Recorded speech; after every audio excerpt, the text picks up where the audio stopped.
All right, guys. Robert here once again with a major breaking news update. This is a major alert. Very important news. We are on the eve of an invasion into Iran. There's a lot of information coming out that looks very troubling.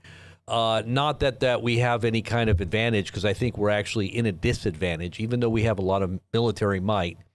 I think that there is a asymmetrical factor, and the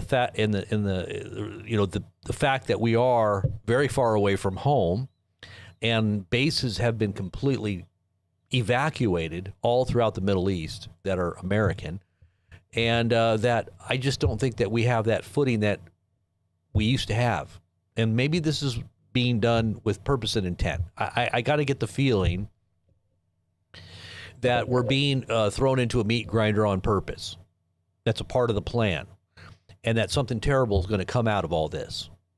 We're already seeing the decimation of the global economy, and he destroys wonderfully, right? The Bible says he destroys wonderfully. In a time of peace, he uses peace to make ultimate war that brings desolation to the planet suddenly. Now, what has happened is we've seen the initiation of a very powerful peace process, at least in image, mostly in image only, but a propagandized message of peace that preceded this. And we knew that this was what it could very well turn out to be, the black swan, or the flock of black swans that are going to be events that are going to change the world as we know it.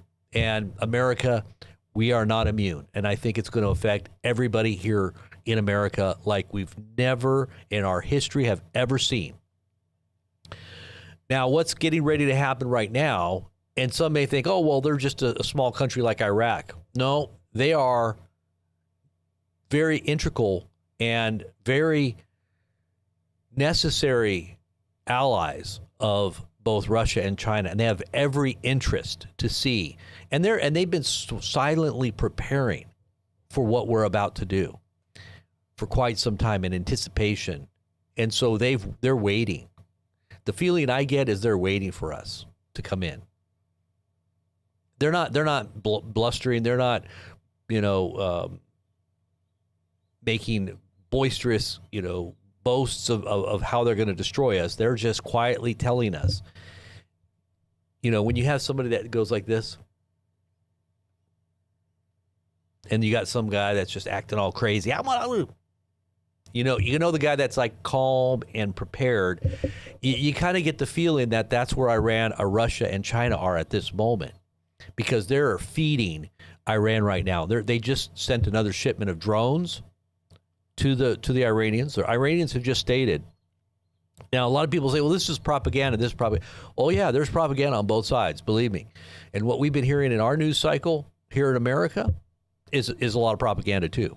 So if you can't ferret out what propaganda is and you want to believe something that's not actually true, well, then you're going to be surprised when it all really does hit the fan for us.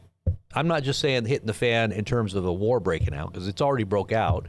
But when the escalation begins, it's not going to fare like you think.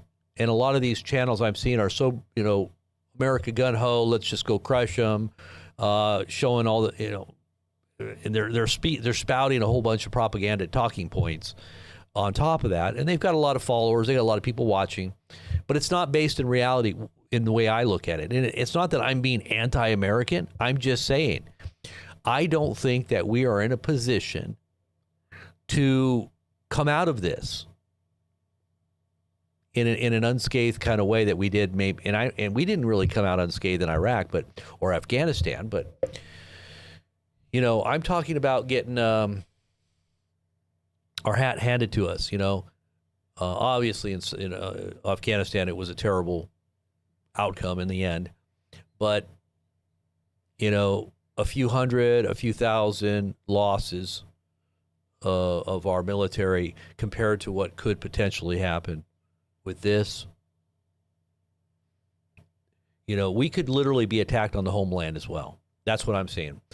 And And I think that the stage is being set because you're seeing the signs all around, whether it's the gas and the energy shortages and the food shortages. And, we're starting to see empty shelves. Hey, somebody just posted, and I'll just, I won't say who it is because I'm not sure if they want to be known, but they posted here in America pictures of shelves that are already starting to empty out. People are already starting to stock up.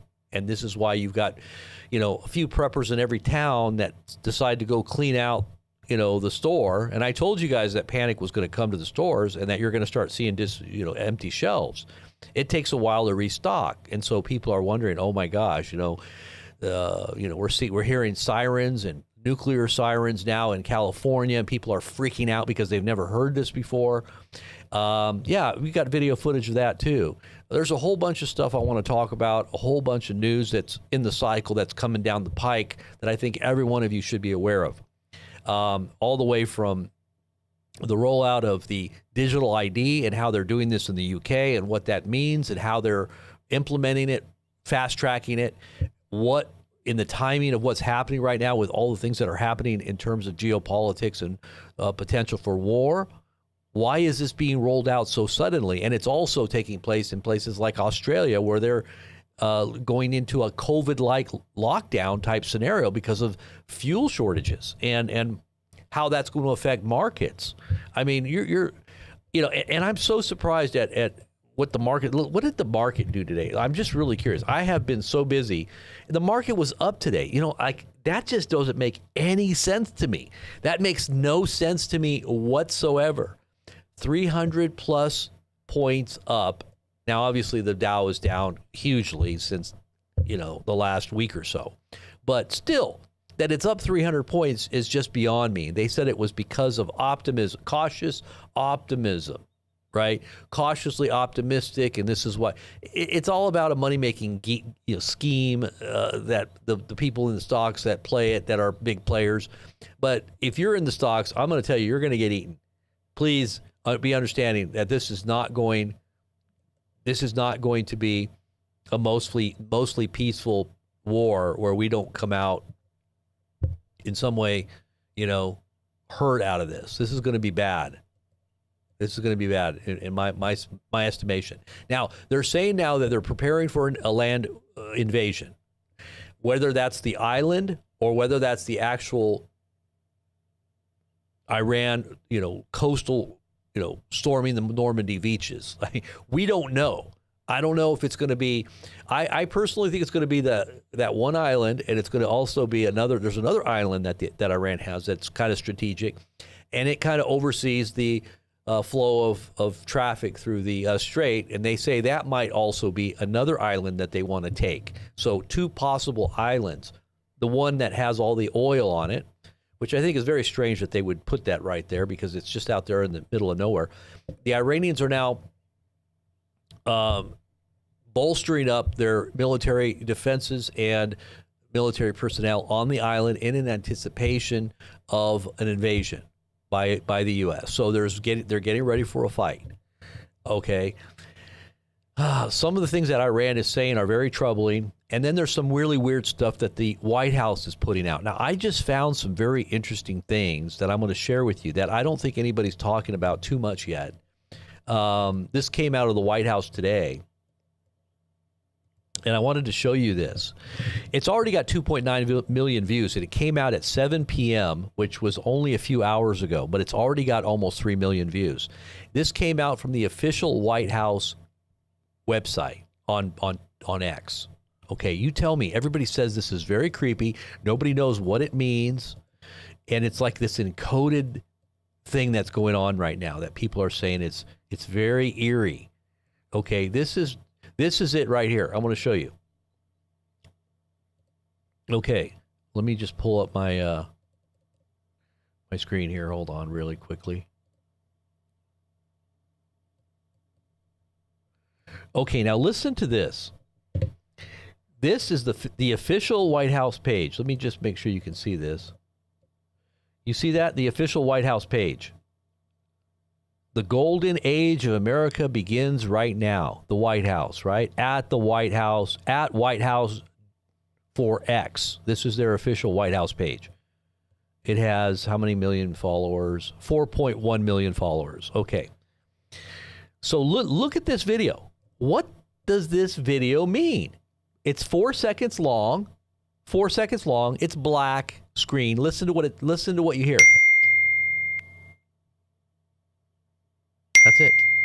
That's it. What does that mean? What does that mean? So people are all freaking out in the comments. Activation signal received, Jack Pacific says. Millie Weaver, you know who Millie Weaver is, right? She used to be on with Alex Jones. She said, yeah, that's a little concerning. Rosie Memo said, should I be worried? Raw Alerts is like, Now this post right here was also on the White House website. Now look at this. It was deleted. So check this out. This is bizarre. So they asked, why did you delete this video? Talking to the White House. This is a White House video that was deleted. Who posted this? Listen to what is said on this video. And I'll try to tell you. It's very short, 21 seconds. It's launching soon, right? Yes. Cool.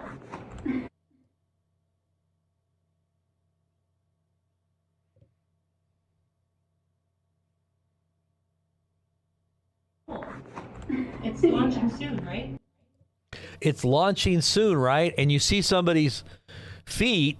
I'm not sure if that is the White House press secretary or if this was on their official page. So you can see the White House official page. And I'm just going to kind of scroll through, and then that was it. It was uploaded to the White House page, and they took it down. And then there's this.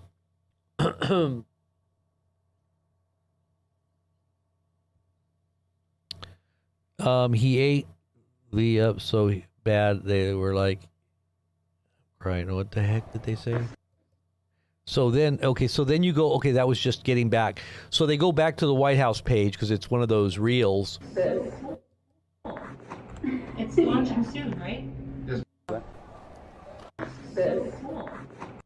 So basically they were just going back and forth. So the Charlie Kirk thing didn't mean anything, but so they're saying it's launching soon. Oh, cool. And she's got her camera pointed down at her feet, and for some reason it was uploaded to Twitter, and then they took it down. They took it down right away. In light of that other weird post that just is a ping, and that's still there. This ping thing is still on the White House page, and it's got, 3.3 million views right now. So what does this mean? What does this mean? Is it some kind of code, right? Nobody knows. Donald Trump, this was the White House press secretary today. I'm going to share a little with you what she had to say. This is a snippet of her telling the world that Trump is going to release hell, unleash hell if peace talks fail. This was 5 hours ago. So listen to what she had to say. Any more death and destruction. But if Iran fails to accept the reality of the current moment, if they fail to understand that they have been defeated militarily and will continue to be, President Trump will ensure they are hit harder than they have ever been hit before. President Trump does not bluff, and he is prepared to unleash hell. Iran should not miscalculate again. Their last miscalculation cost them their senior leadership, their Navy, their Air Force, and their air defense system. Any violence beyond this point will be because the Iranian regime refused to understand they have already been defeated and refused to come to a deal. They've refused to figure it out. Oh, really? Or maybe is it the other way around? We refuse to figure out that they are going to fight until the death. And they're going to unleash all of their missiles. And they have said that they've only just begun. that what we have, this is what Iran said today, that we have just given you a appetizer. That's what they told the world. They have just given America an appetizer and Israel. And they're prepared to unleash drones. They make, supposedly, this is what they said, they make 400 drones a day. And they've already released, let's see if I can find that post. Let's go over to the Telegram page very quickly here. So this Telegram,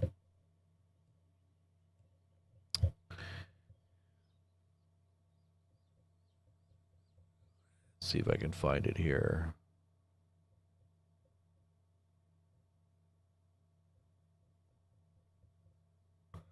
Did I post that? Hold on one second here.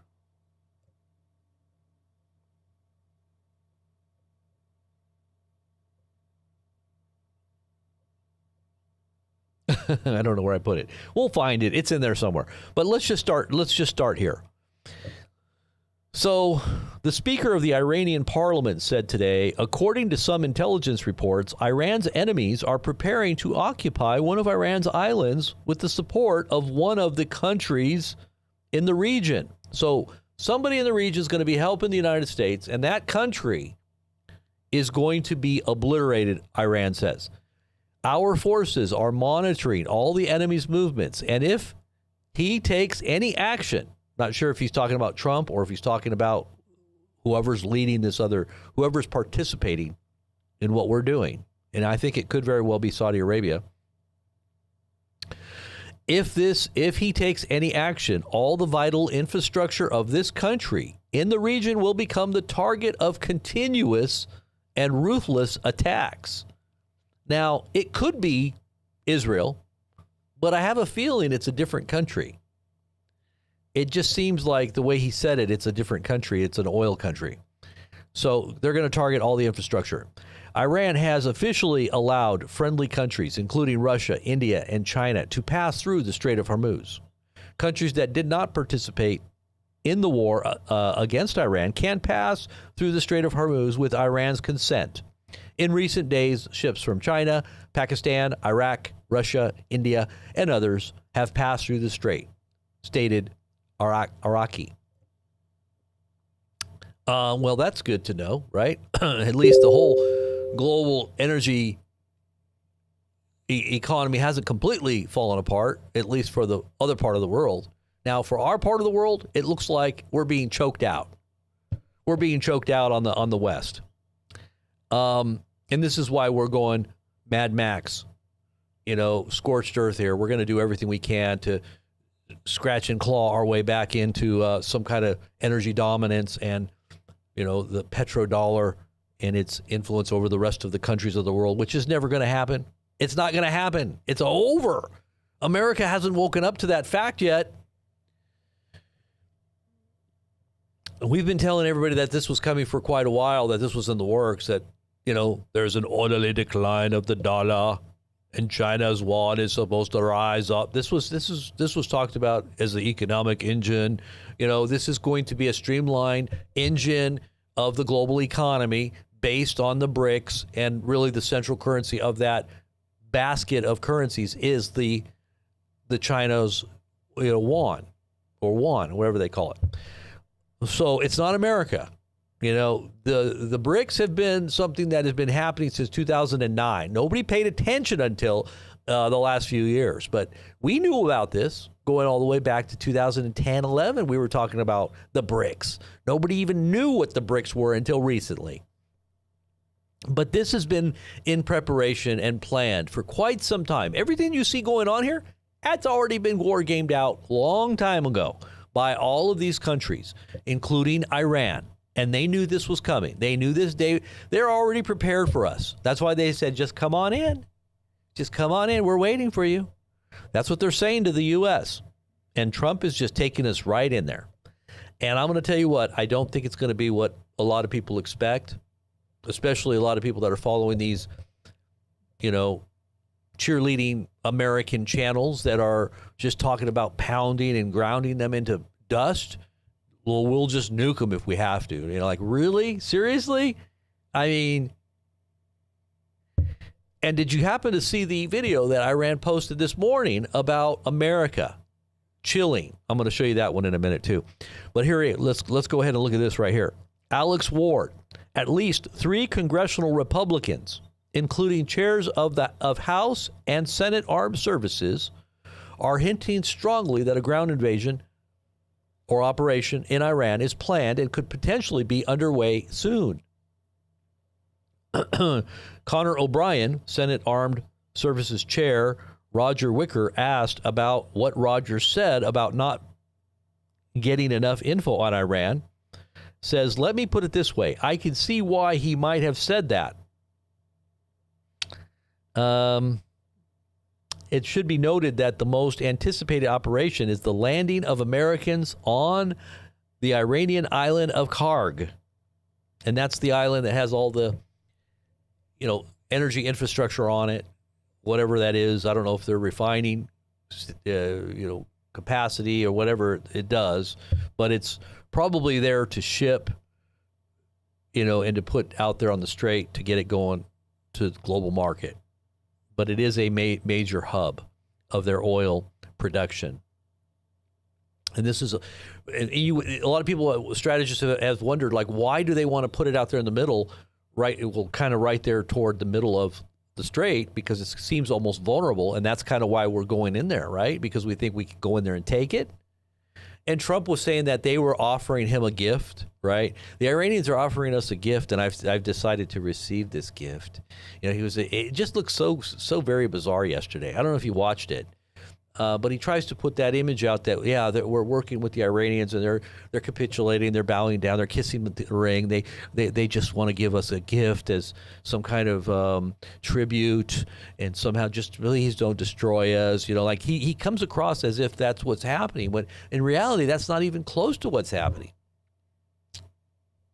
And so, it just kind of makes you wonder, like, who is our president? Like, what is he even someone that we can even trust with the keys of the nuclear football? Like, really? We've got some crazy man holding onto the keys of the football? Go long, Hexeth. Come on, I'll hit you in the Hail Mary. Let's do it. Hail Mary. Like, seriously, gonna throw the nuclear football? Is that what we're about to do? The former head of the British intelligence service MI6, Alex Younger, stated that Iran has the advantage in the war against the United States. Iran has deployed additional army units on Karag Island in the Persian Gulf in anticipation of an American invasion. Russia is preparing first deliveries of drones to Iran, the media. Western intelligence believes that Moscow is close to completing the phased deliveries of drones, medicines, and food to Iran. As the Financial Times writes, the information is confirmed. This will be the first known lethal support from Russia to Iran since the beginning of the war. So now this official, and I'm sure they were already feeding them lethal support for a while, but this now is official. This is their statement that we're going to side with Iran, and we're going to back them in every way.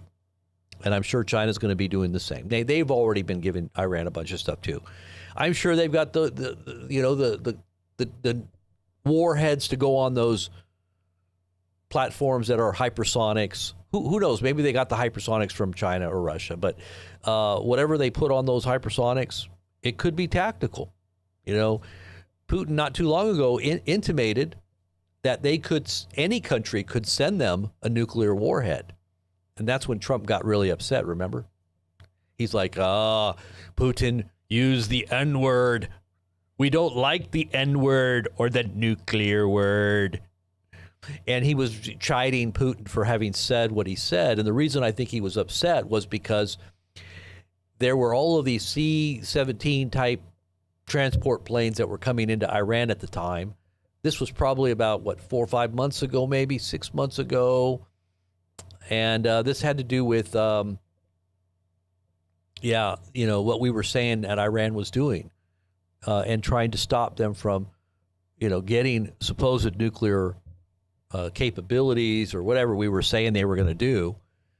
Like I said, they've been saying that Iran's on the verge of getting a bomb for 25 years. It's always a couple weeks away, a couple months away. I've been saying this for 25 years. So when they started saying this again recently, that's when Putin made the statement.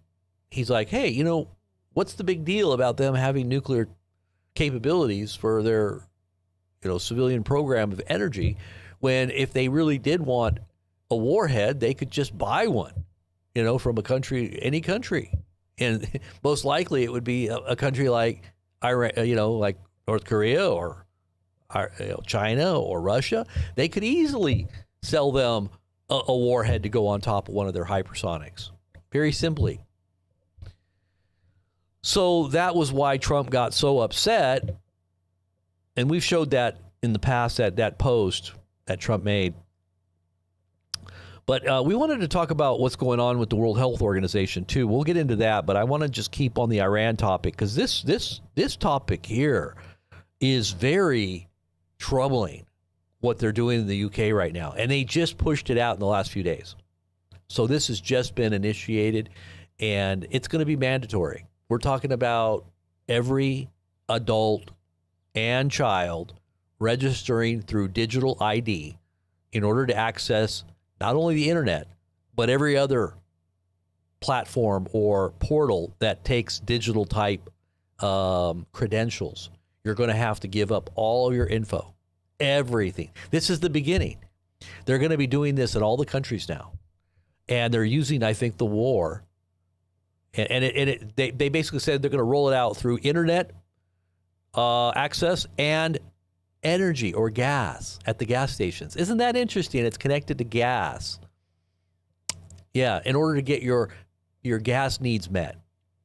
And then they're rolling it out. Then they said they're going to roll out to every other service. Every other service is going to be involved. Excuse me. So that's going to be interesting. Now, there was a nuclear siren alert in Laguna Beach today, and everybody was panicking. Did you see this? Look at this. This happened today. Let me just pull it up so you can see it here, and listen to the siren. This is very eerie. They have nuclear warning systems probably all across America, but they don't really test them. If they do test them, it's a very short kind of test, very small, very short. They don't want it to sound really long and scary and freak everybody out, but they do have these alarms and sirens all across the country, especially after during the Cold War, and and they're still there. But listen to this. I think SoCal might be in some danger. I'm at my house in Laguna Beach right now, and there's full-on emergency bomb warnings going off. What the This is a test of the city of Laguna Beach emergency siren warning system. Had this been an actual emergency, you would receive additional instructions to evacuate or... Bro, I feel like we're in a futuristic movie, because you can't see speakers anywhere, and the whole city has this whole alarm system going off. All right, this is, I think, all of our signs that we might be in a worse place than we think right now, just in terms of war and everything. I genuinely thought we were getting nuked. I feel like I'm in the Hunger Games. That was weird. Where are these speakers even coming from? I know, that's what I'm wondering.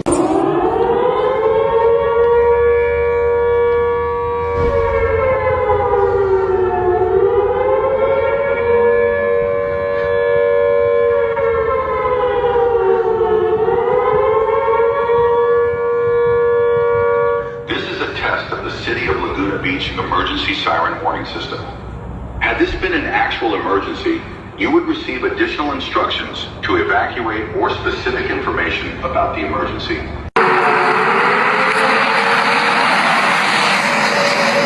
is a test of the city of Laguna Beach emergency siren warning system. Had this been an actual emergency, you would receive additional instructions to evacuate or specific information about the emergency. This is only a test.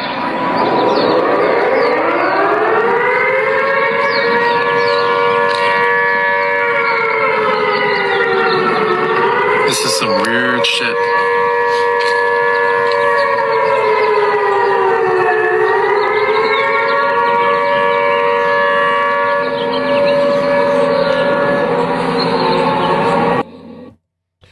So that's pretty weird that they would let it go that long and freak everybody out, even though they did, annotate it as but at the same time that nobody knows where these speakers are. Like these speakers are blaring this out all over the city. Another troubling thing is that food may be, panic buying may be on the horizon, as I had told you would be happening. Remember, it's probably been almost 2 weeks ago, I told you that within a week to 2 weeks, panic would begin. Remember I told you guys that? How many of you guys remember me telling that before anything was happening?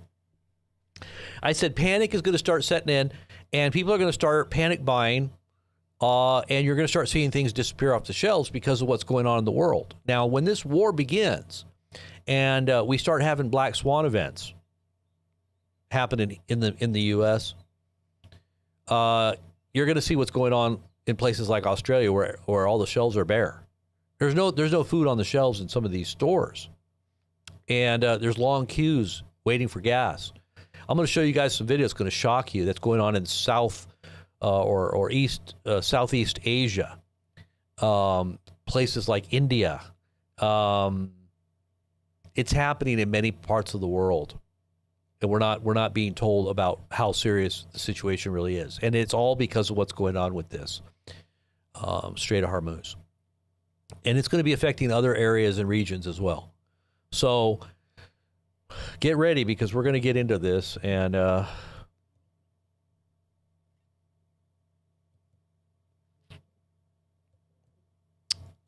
let's just take a look at this really quick here, too, really quick. I wanted to show you this before we get into going over to a Google search. You see, Trump says he will unleash hell 1 hour ago. Levitt, she's the press secretary. President Trump does not bluff, and he is prepared to unleash hell. White House warns Iran against balking at deal. Trump ready to unleash hell. Trump is prepared to unleash hell. Like, really? Well, we already told everybody that's what he was going to do. We already told everybody that's what he's all about. What the Bible says, that his words are smooth as butter and oil, but in his heart are drawn swords. And we've chronicled his character from the prophetic scriptures that show the overlay of how perfectly he fits in fulfilling these end time prophecies. All the way back to 2020, I was talking about this. Now, I really started honing in and finding these parallels around 2022, 2023, and really started detailing it and getting into the specifics of how they were being fulfilled. As we were speaking, there was many of these things that were actually happening, and we were chronicling. And we have a whole list of things that I don't even go back, because it's just so much stuff that we talked about, how he was fitting into this prophetic timeline. And people just didn't want to hear it, because they were just, still in gaga goo goo land about the golden age and what that, they don't even realize that's all occult symbolism, on top of the fact that everything that they're doing is pointing to the fulfillment of this whole occult agenda for the whole world, and America in particular as the one that facilitates and initiates this phoenix that rises out of the ashes. Now, before the phoenix rises, there's got to be some ashes. So the ashes are happening now. This is going to be the ashes. This is going to be where we build back better from, where the whole new global infrastructure comes up out of the ash. And is Trump going to pivot to a global stage after all of this is said and done? I think there's a possibility that he may. In fact, I think the royal tents will be set up in, as it says in Daniel, over there between the Holy Mount, and this is all religious,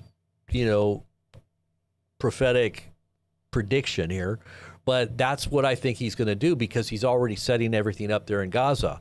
But there could be a connection to the $1 trillion palace that's being built right there in right by the Mount Sinai in Saudi Arabia. because and it's literally $1 trillion. And Mohammed bin Salman is very good, close knit friends with Trump for some reason. There's something going on there. And there might be something going on in that region as well with Trump. So who knows what's really going to happen here? But the Lord does know. Now, when we start looking at what's happening here, and we're talking literal hell is going to be unleashed. Literal hell is going to be unleashed on planet Earth. Even the name Epic Fury is prophetic and is fulfilling end-time prophecy. When the Bible says that the devil has been cast down to you, O earth and sea, woe to you, O earth and sea, for the devil has been cast down to you. He knows his time is short, and he is filled with wrath. He is filled with, and it says great wrath. So, and in another version, it says great fury. Great fury. He's filled with great fury. What is great fury? How would you interpret that? Great would also be a synonym of epic. Fury and wrath are both defined in those scriptures in different translations, but great would also be epic. And one of the headlines was that the U.S. has an urgent timeline. It's very urgent. He knows, it's almost like we know there's a timeline that has to be. This is why we're in this rush to try to secure a control over the whole planet. But what this does is it catapults the whole world into Armageddon. This is why the whole topic of Armageddon has been bantered about by our military, 4 branches of military talking about this to all the, this has all been in the news if you haven't seen it. And why the Islamic faith as well as the Jewish faith have been talking about their soon and imminent appearing of their messiahs. The Islamic Messiah would be the 12th Imam, and what they call the what is going on here? Something going on here. Oh, Tel Aviv is under it. Let's go look see what's going on with Tel Aviv. Hold on one second. Let's go check this out because we're going to see some alerts, I think. Let's see. Let's see. We're going to go check it out right now. We should be hearing some sirens any minute. You hear the sirens? Here they go. Here they go. Here they go.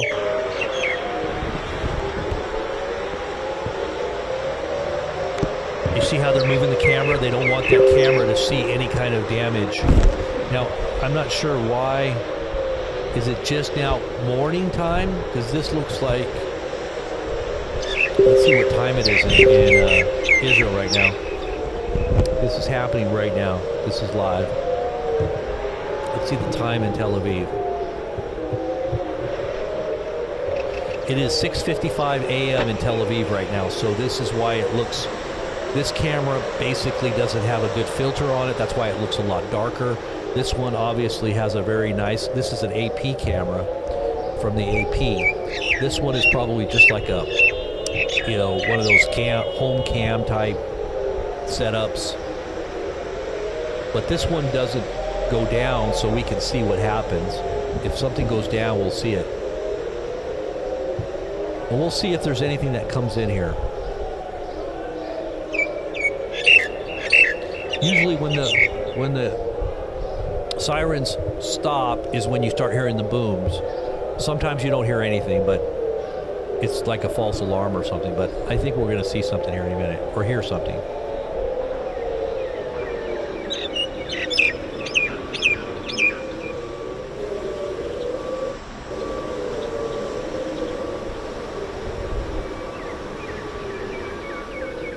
Hold on just one second. I'm going to take just a real quick break. Let's just watch this for a minute.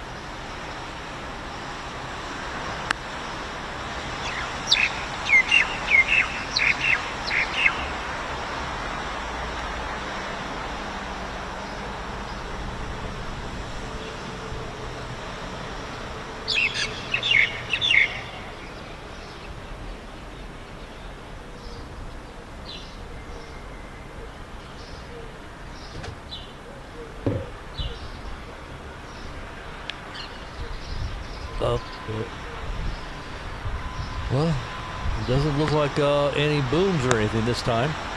At least not right now. Let's just wait a minute or two. Usually it happens like within a couple minutes of the alarm going off. So if we hear anything, let's just see what happens.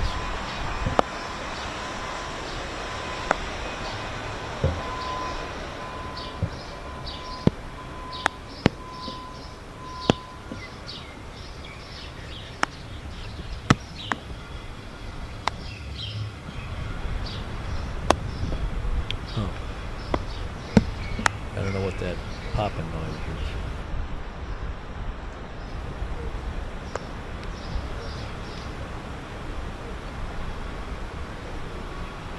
Doesn't look like nothing happened. Okay, well,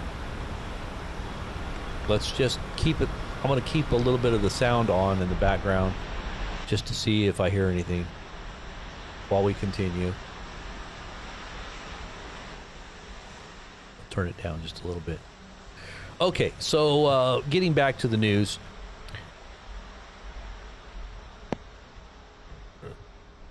So here in Mexico, now this is actually not in the UK. I told you guys it was UK.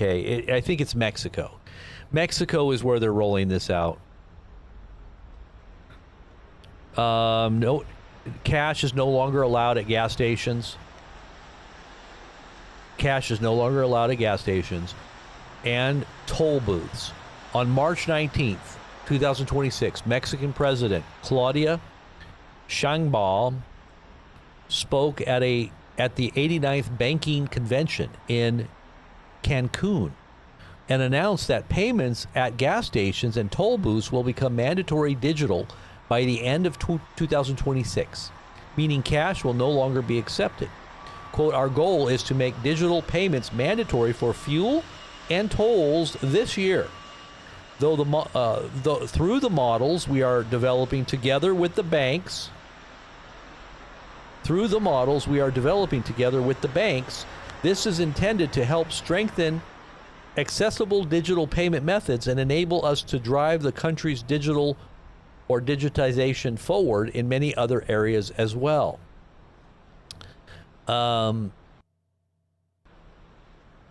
And then in Revelation, it talks about how everyone's going to have to go through a system and a digital type mark that's going to be attached biometrically to you in your physical body.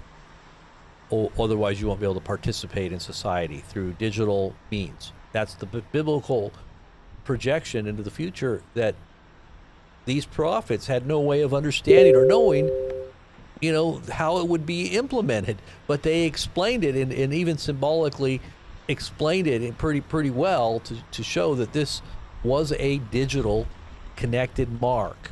And we got all the info on that. There was a video that my wife just showed me where this lady, I don't know, honey, do you still have that video where that lady shows her, oh, check this out. I'll see if I can pull it up here. I think it's the, send me that video, honey. I'm going to turn this off here. This looks like it's over.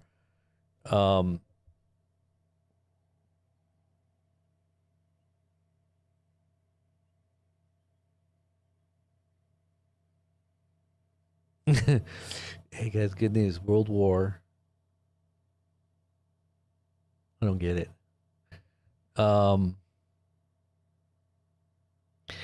Trump shifts the blame for the war in Iran to Hegseth. You said, let's do it. Oh, so he's now saying that Hegseth is the one that had the brilliant idea of going into Iran. Isn't that interesting? Let's look at that. I got to see this. Let's see.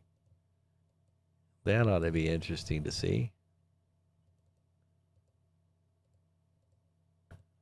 Let's see.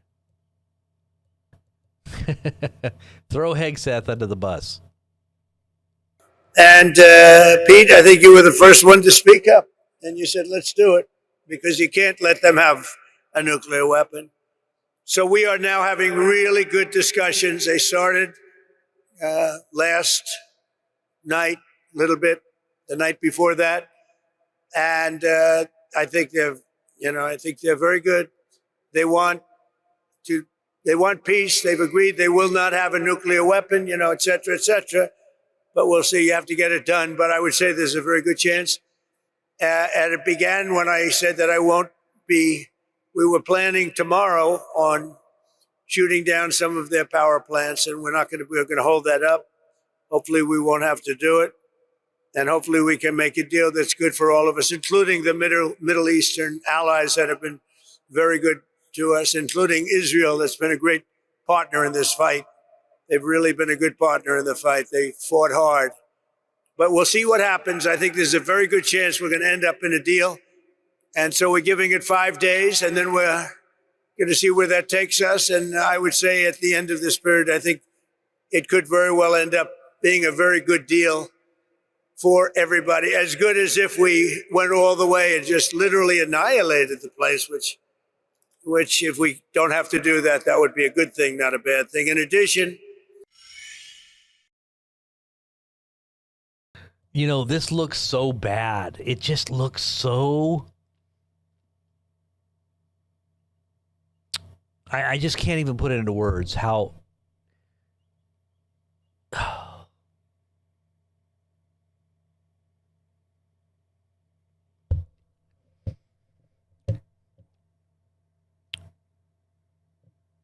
it just makes the U.S. look like complete idiots. Like we look like we are complete idiots. When I sit and watch this, it just makes me feel like we're just complete lunatics. We're We look like our leaders look like lunatics compared to the rest of the world. And I'm not saying the rest of the world is like saints or anything. I mean, obviously they're secular leaders, religious fanatics, whatever you want to call them in different parts of the world, depending on what belief system they hold. But compared to what we're actually doing here, they look sane compared to what we're saying and doing. I mean, when you really get down to it, listen again. He's passing the blame onto this dude here. He's not even taking responsibility as president. Listen again. And Pete, I think you were the first one to speak up, and you said, let's do it, because you can't let them have a nuclear weapon. So we are now. Anyways, oh my gosh, that is just so absolutely crazy. And it's not just what he said there, passing the buck. It's just the way he explains what we're doing, like what the real plan is. It's like there is no plan. Or if there is a plan, it's a plan to bring chaos. And or it's a plan to just exert our raw power and to just hope they're going to just capitulate and bow down to us. And when they don't, then what do? Well, now we really have to figure out what we're going to do now, because they're not going to bow down like Venezuela. Venezuela was just an easy target, easy to take out. But yeah, not good. Now, the one that I wanted to show you was, and I'll see if I can find it here. I saw a video on this where the hand lights up with a marker from the vaccine. So they're saying, I thought this was so crazy. They put a light on her hand. Hi, everybody. My name is Melissa McAtee, also known as Melissa Strickler, the five. But this is not it. Let's see. I think it was probably a TikTok video that I was looking at, and I don't use TikTok at all. My gosh.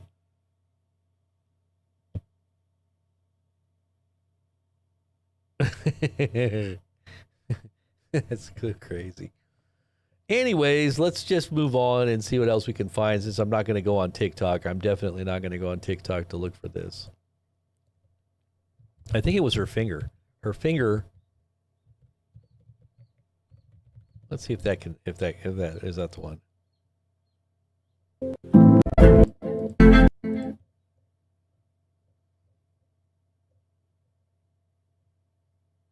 Is this it? I think this might be it. No, that was 2021. Yeah, but they're showing a lot of these videos over the last 4 or 5 years where people will have taken the vaccine will actually have parts of their body that actually light up under a blue light or a green light. No, it's a blue light,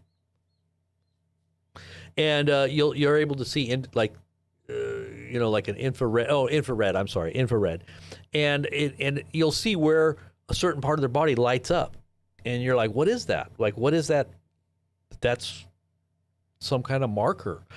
They say that what's in the vaccine is called luciferase, and it's a luminous type of ingredient that they had in it, that when people took it, it would actually be a marker so that it would show that they have received it, right? They received whatever technology was also included, the nanotech, and that your body actually reflects it.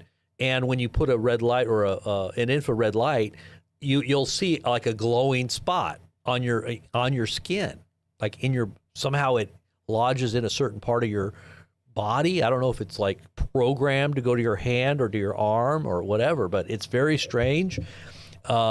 People have shown this, and there's another video that just came out that showed it again. And I was like, wow, that's pretty weird. Very strange.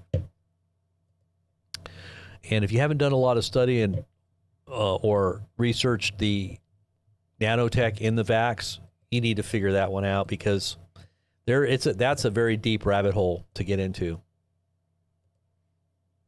All right, so now we have hundreds of gas stations in Australia have run out of gasoline and diesel.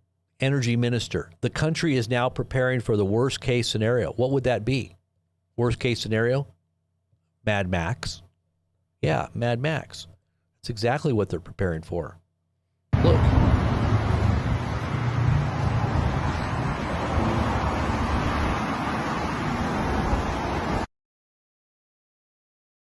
What happens when we start going to the gas station and seeing the same thing? What are we going to do? You know that's why their shelves are being emptied in their grocery stores. We showed you the videos of Australians going to the grocery store and there's nothing in the store. It's completely empty. The only thing that one video that lady showed was there were some lemons. There was some lemonades left. That was it. Out of the whole produce section, the only thing that was still there was lemons. Fuel prices in Chile will spike in coming days after the government invoked a clause in its fuel stabilization mechanism to rapidly align with surging international prices, as strained public finances are unable to keep absorbing the shock. A line of cars stretches from a gas station in Chile's capital on Tuesday as residents try to fill up before a fuel price hike takes effect. Chileans are rushing to get ahead of the increase after the government moved to rapidly align local fuel costs with surging international prices. The country's finance ministry said the price of 93-octane gasoline will rise by 370 pesos, or 41 cents per liter, and diesel by even more. Patricio Acosta is president of the Chile Motorists Association. We are witnessing a historic, unprecedented fuel price hike, the worst seen in 40 years.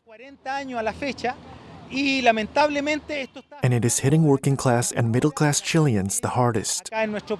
Oil prices have spiked due to the war in the Middle East. Chile is one of Latin America's largest oil importers, leaving it highly exposed to global price swings. Its fuel stabilization fund has been absorbing steep increases, but the weekly cost had reached $140 million and was set to hit $160 million if current conditions persist. The government says absorbing the full hike would cost up to $4 billion.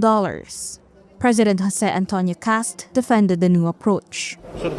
We are acting responsibly, the kind of responsibility we would have liked to see from others when others were managing public funds. Today, we face two crises at once: a global crisis caused by a war we did not start, and a fiscal crisis that is the direct responsibility of those who governed Chile before us.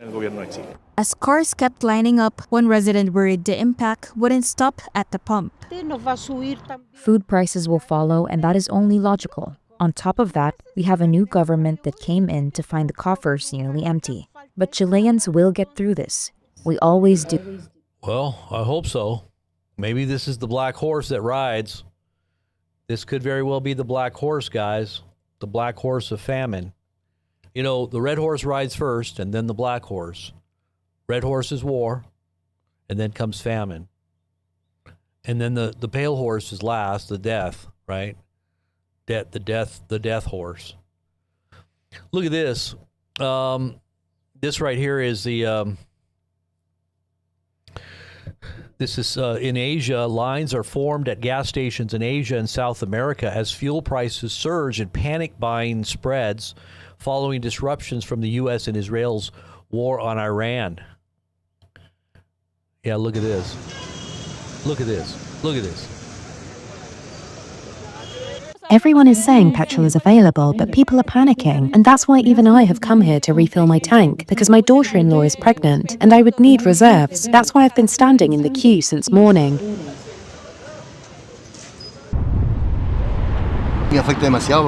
This is hitting us very hard. We depend on fuel, and we are going to do our best to make sure this price hike does not get passed on to the parents, because things are already tough enough as it is.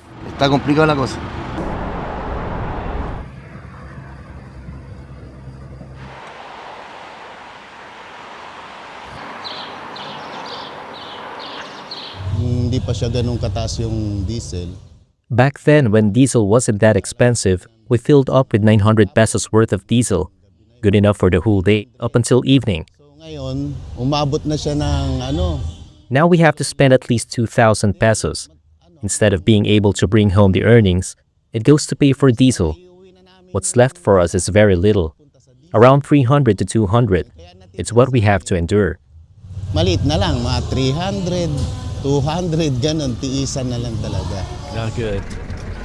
That's what they have to endure. It's going to be much worse than that. Boy, I'll tell you, man. This is it, guys. This is the big one. Look at the fuel queues here. This is coming. Just think about this happening in America. This is going to hit America, guys. People don't see it coming. I mean, we saw this coming a long way out. We've been telling people to get ready. I'll bet you now that people are starting to realize what's going on, you're going to see food disappearing off the shelves. You know, just the staples like, you know, bulk dry foods, sugars, flour, rice, you know, storable foods that are non-perishable. You know, canned type foods, beans, you know, like canned beans. You're going to see these things begin to disappear. And people are going to start hoarding because they know that war is coming.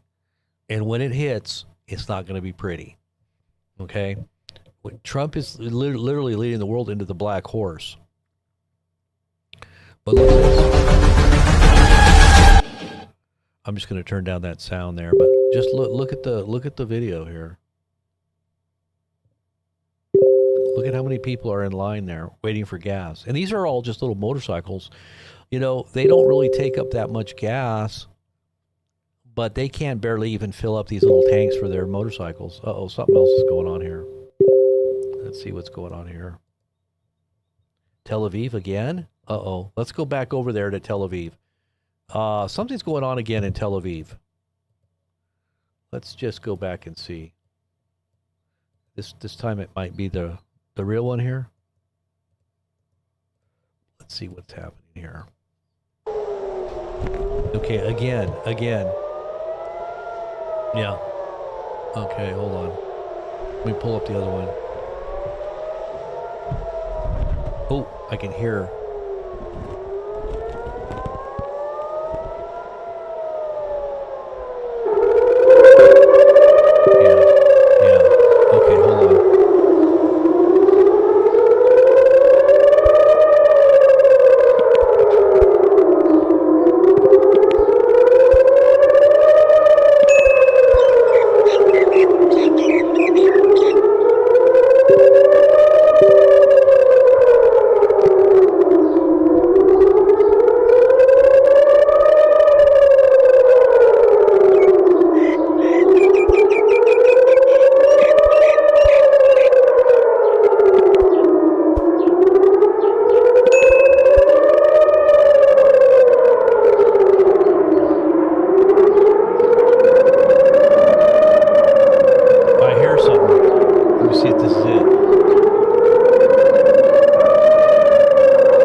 Let's see. Like I said, usually within a minute to 2 minutes after the sirens go off is when you usually will hear the bombs. But sometimes it doesn't happen. So we'll just wait and see. Oh, there's one. There's one. That was big.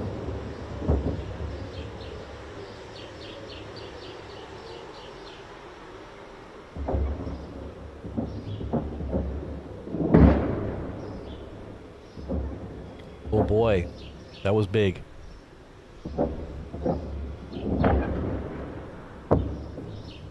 Wow. That's a lot of booms.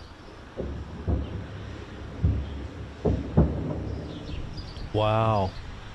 They're being pummeled. Ooh. Wow. Oh my gosh. My gosh. I'm not seeing any lighting up over there, but you can hear it. I'm just wondering if this is a real picture here, or if this is a real video, or if this is just a picture. It's 7:19 in the morning in Israel right now. 7:19 in the morning.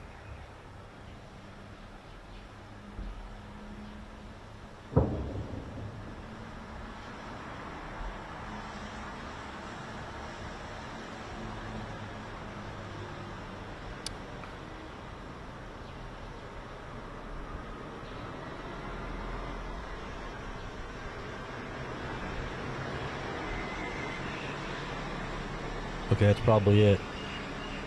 That's probably it for right now, I would imagine. Usually it's a barrage. They just got pummeled. Like I said, this camera is darker because it's probably not a like high-end camera like the AP has. This is an AP camera. This one's just some kind of webcam, and it can't diffuse the light in the way that thousands of dollars worth of camera. This camera's probably very expensive here, but it is 7:20 a.m. in Israel right now. So that was just what happened. Okay, so we'll move on. Getting back to what's going on here.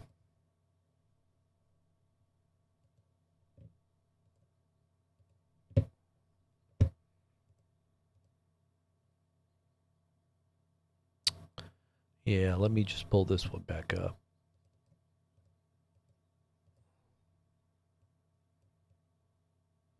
And that was the Kumta alert that just happened just now.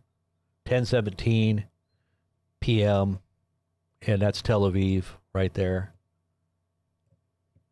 So I guess Iran isn't really out of missiles. According to Trump, they were decimated out of missiles, and they were on their knees begging for forgiveness and sending gifts and tributes. Very beautiful, wonderful gifts. Very thankful for those gifts that they're giving me. But now he's upset because they're not coming through on the deal. The deal's not actually coming through. Now I'm going to have to show them hell. Right? That's what he's saying. He's going to have to show them hell now. Let me see, D. Am I allowed to show you that picture? This is one of the members here. They're in Arizona, and they're seeing empty shelves. This is in Arizona. Look, empty shelves. Empty shelves. All the storable foods like dried storables. This is the Walmart area where if you go into Walmart, usually they have like a dried storable shelf food that's freeze dried or something. They're usually in kind of bulk, and this section in larger Walmarts usually is pretty full, but it does look pretty empty. Yep, it does. It looks empty. Usually these shelves are completely stocked. So yeah, people are definitely starting to prepare. You can tell, just so you know. Let's see what else we got here.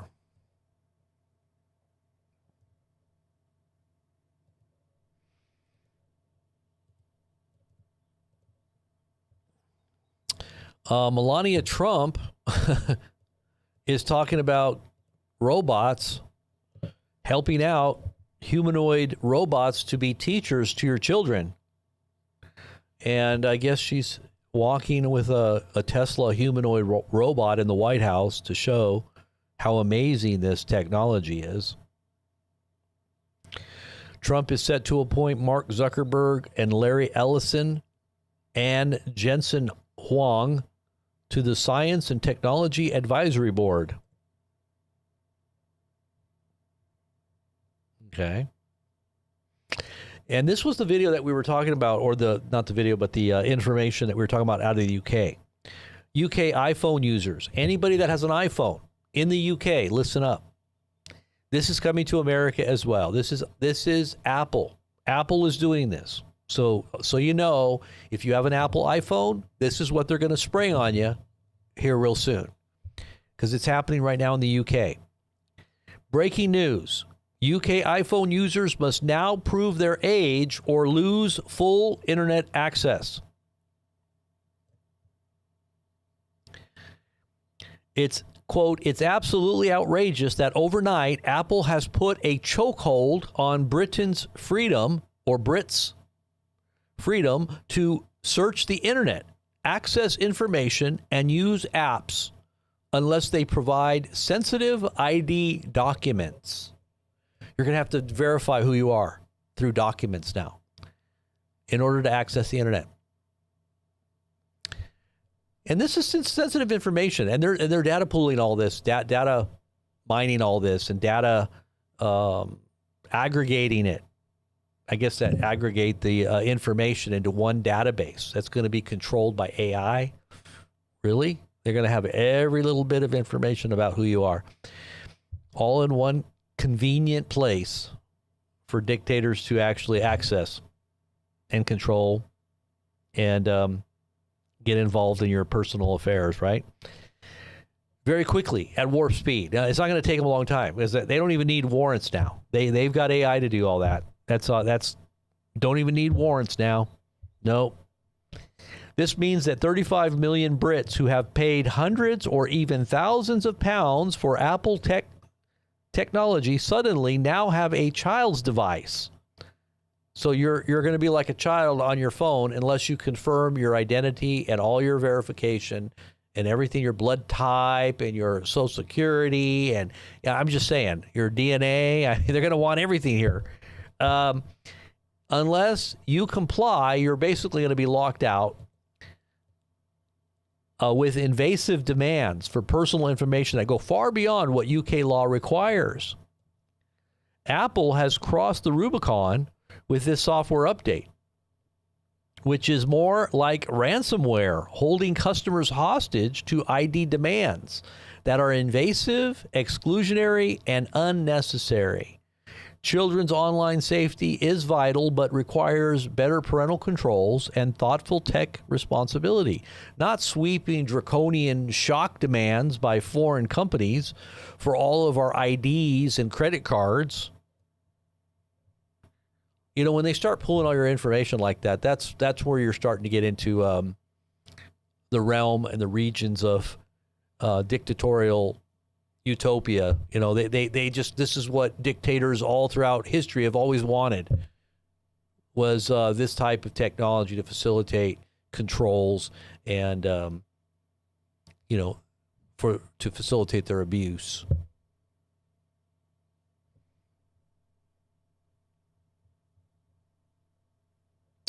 I posted this video because it was interesting. It shows a soldier getting ready to be blown up by a drone, but the guy who's operating the drone actually has compassion on him and comes back with aid to help him. Gives him so I think maybe a shot or something of morphine. I don't know if it was morphine or some kind of painkiller. I thought it was really interesting to see that video. If you get a chance to check it out. This was a video that I was telling you about. Iran has released this video right here. today.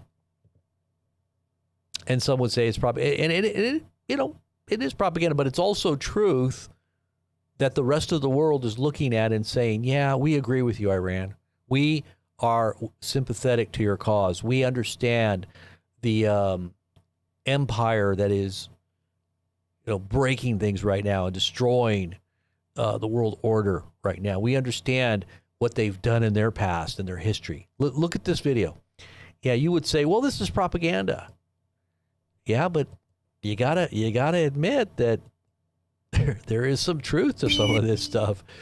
Just look. So this is an American Indian, right?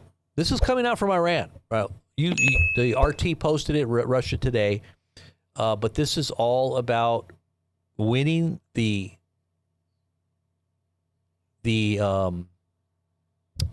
PR war for the rest of the world's minds and hearts against America. And look at how they're doing it. But I thought they were a washed up country. I thought they were totally decimated. I thought there was no infrastructure. I thought they were all about to fall apart. And they're putting out these types of cinematic videos right now. But look, watch this.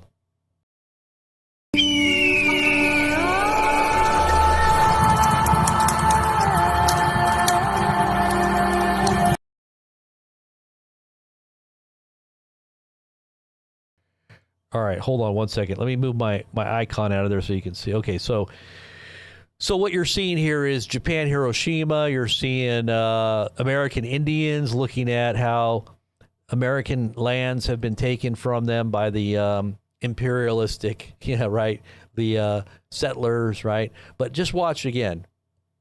And then you can see the commentary at the bottom.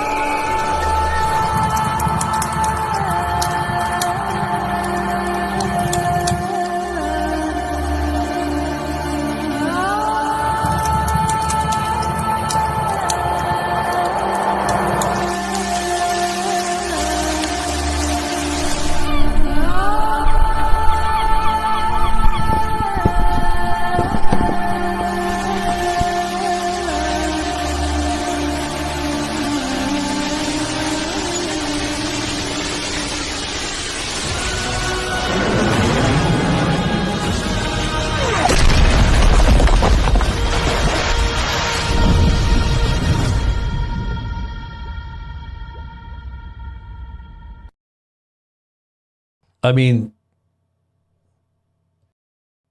that's chilling. That is chilling. You're talking about they're consolidating public opinion from around the world against the U.S. and showing history and what the world does look at. And now when you see this bowl, you have to understand they're likening this to Baal.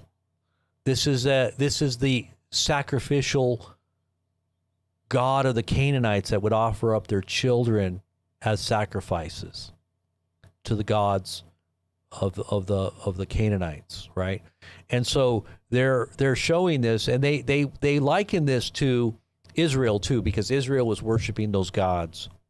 Remember when they were traversing through the wilderness and they set up the golden calf. That's what this is. This is the golden calf. This is the well, this isn't actually they say it's Baal, but it's I believe it's a Canaanite god. There is Baal, but yeah, and it very may baby Baal, but they're showing how this is like a Statue of Liberty being destroyed by a missile, and you got to kind of think about what that really entails there. And that right there, that person that you see there in the picture is the one that Trump in his first administration assassinated. He was a very beloved general in Iran, and his name was Soleimani. Remember, he was taken out by a drone strike from Trump while he was driving in his car, or he was being shuttled around in his car, and he was on a mission, diplomatic mission supposedly in another country when he was taken out by Trump. That was right before COVID, if I'm not mistaken. Let me see if that was right, because I think I was covering this right before COVID on Rumble. Let me see if I'm not mistaken it. Let's see if that was right. Yeah, Qasem Soleimani. Yeah, January 3rd, 2020, he was killed. So that was right, because I remember we were covering the initial phase of because I remember it coincided with our coverage. We were the only channel covering on YouTube what was going on in China. I was showing all the footage. People were freaking out. They were like, why is nobody talking about this? I'm like, people aren't paying attention. People don't see what's coming. It's what we are always the first vanguard of information that's going to be very crucial to your heads up here at BP News, or whatever name we've gone by in the past, because we keep getting censored. And they censor us, I think, for reasons that have to do with this type of heads up that we do give. But this coincided with the COVID information that came out. In fact, I think COVID was actually in the United States before 2020 even began. I think I'd gotten sick. In fact, when I was covering this, I was still coughing. I had caught a respiratory flu, in October. I remember it was at the end of October, because my kids and I went to some kind of festival at a church. It was one of those harvest festivals. Instead of Halloween, they do harvest festival. So I had gone to this little harvest festival, and I got sick. And that respiratory cough and phlegm and everything lasted all the way into January. It was October, November, December. It was like 3 months. And I still remember when I was covering the Soleimani thing, I was still coughing. If you go back on my Rumble channel and you go back and you review some of the coverage that we did back then, you'll remember, because I would cough going through the material. But I think, and there was a lot of people, in fact, the area that I lived in, half the school had caught this respiratory virus. Over half, they actually shut down the school because there were so many people that were sick. And I think that was probably COVID at that time. Whatever it was that was spreading around, it was already here. So, but yeah, this is him right here. You can see where it says January 3rd, 2020 was his last day on Earth. And he was the general that was I think he was at IRGC. No, he wasn't.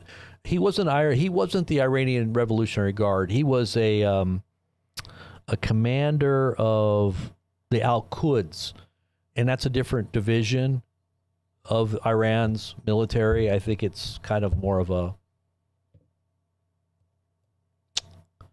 let's see what it says here. It's he did serve in the IRGC from 98. Okay, so he was in the IRGC, but they called it the Quds. He was commander of the Quds force, an IRCG division primarily responsible for extraterritorial and clandestine military operations. And he played a key role in this Syrian civilian war by securing Russian intervention. Okay. So he was described as the single most powerful operative in the Middle East and a genius of asymmetrical warfare. And they say that the former Mossad director Yossi Cohen said that Soleimani's strategies had personally tightened a noose around Israel's neck. So he was definitely someone that knew what he was doing militarily. But that was him looking up at the last minute, because he was definitely taken out by a drone. But you see all those images, and it does pull on your heartstrings, because we're human, and we understand there was a lot of innocent people that have died over over the history of war that we've engaged in as a country. And, collectively we have a conscience, hopefully, still, and that we understand there is a right and a wrong. Whether we're, believers in the Bible and the Ten Commandments or not, you have a conscience, and you should understand what is right and wrong. Some would say, well, what do you do when you potentially going to lose thousands, tens of thousands of men in a ground war in Japan? Instead, we decided to nuke and kill, a few million people to save our military casualties from our own ranks. But we had to have collateral damage with women and children and non-combatants and civilians, because that's just the price you got to pay when you have a tyrannical government. Now, what happens if our enemies say the same thing about the U.S. and decide, well, they use the same beliefs in the philosophy in World War II on Japan, so I guess we're going to have to, repay them with the same mindset, because Trump is obviously some crazy lunatic that we don't know what he's going to do, so we might as well just try to thwart the whole, agenda. And, America elected him as president, so they have to pay the price. That's just collateral damage to try to stop what America is and what they're doing to the rest of the world. So that's what I believe Dmitry Duduman's visions, the man that I met twice back in the early 90s, said to us in these private small meetings before he became very well known. He was talking about what Russia would do to America in the future and how they would collaborate with countries like China, secretly collaborate in preparation for an attack. And this would come at a time of great protest in America. Now, we are having a massive protest this weekend. It's called No Kings. And if you didn't see how many people were there last year, you just wait until how many people are going to be there at this one. Look at some of the images here. I want to show you some of the images of the No Kings protest last year. And you tell me how many people are going to show up all around the country in America. This is Boise, Idaho here. It's a conservative red state. Downtown Boise. This was, Boise, Idaho. And then you've got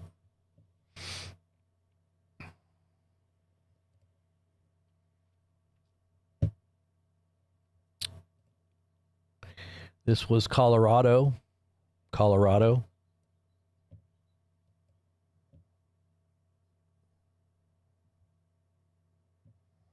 Let's see if I can see some other ones here. This was Chicago. Look at this. Look at Chicago. Downtown Chicago.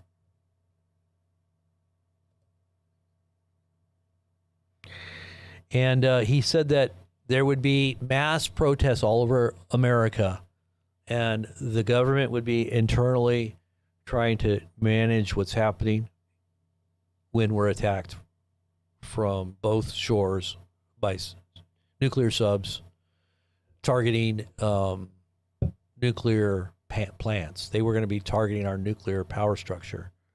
That's what he said he saw.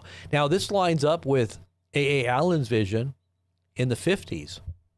Very, very similar. What he saw in the 50s. This is Virginia. Now, the No Kings protest is going to be taking place in 3 days. We're hearing nuclear alarms. And we're seeing the prospect of an out-of-control ground war of American military invading a country out in the middle of the Middle East. We've basically just whacked a hornet's nest, and we're going to try to bomb them into submission in a region that is so inhospitable. It's like no other place on the planet. I mean, even worse than Afghanistan. The Russians couldn't even take control of that region. You saw how it worked out with us, and you're talking about a region in the terrain that is much more inhospitable, and they know it. They know their terrain. You know what this reminds me of? It reminds me of Vietnam, because the Vietnamese, they knew how to dig tunnels. They had tunnel systems, and they did asymmetrical warfare against the United States. They knew how to use tunnels, and this is exactly what the Iranians are doing. But they're in mountains. They're not just in tunnels. In jungles. These are tunnels within mountains with all kinds of missile systems that they can launch, or drones. The drone technology now is the new type of warfare, and that is going to cost a lot of lives. Drones are highly lethal and very easy to launch and loiter before they find their kill targets, and very, very scary. And Iran has lots of them. Unlimited amounts of these types of weapons. So for our guys going in there, they're basically just sitting ducks. I'm just saying, there's going to be so much terrible consequences.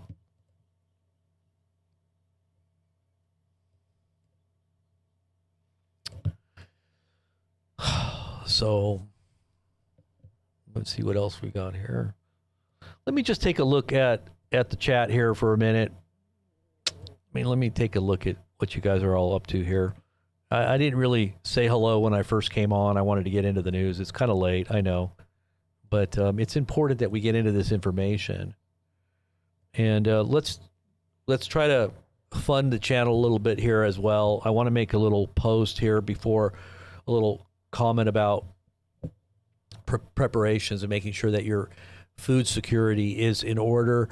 Especially your vegetable intake, your minerals, your vitamins, your phytonutrients. If you know anything about microgreens or sprouting, I would say it's better to do microgreens, because there's so much more nutrient release from the seed that you're gaining a huge amount of concentrated vitamins, minerals, and, even like, for instance, sunflower seed. It's got all the amino acids. I mean, it's got everything in there. And vitamins are so expensive, but you need your vegetable intake. You need that, that green roughage, and you can grow unlimited amounts. As long as you've got seeds, you stock up on your seeds, they go a long way. And I've been showing you guys how to do it. I've got the setups. I got the site. You're definitely going to want to stock up on that, because not only is your produce in your supermarkets being blanketed and saturated with glyphosate, Roundup, and Trump was supposed to have rolled all that back and made it illegal, but he didn't. In fact, he made it a protected chemical so that people can't sue the company because of cancers and death that is being incurred because of it. And the whole Maha movement was supposed to take away all these things, even things like, all of the food dyes that were causing cancers. He stopped that as well. They're not going to get rid of that either. So you got to kind of wonder, like, what are they doing? Like, I thought they had the health of the American people as a priority, but I guess not.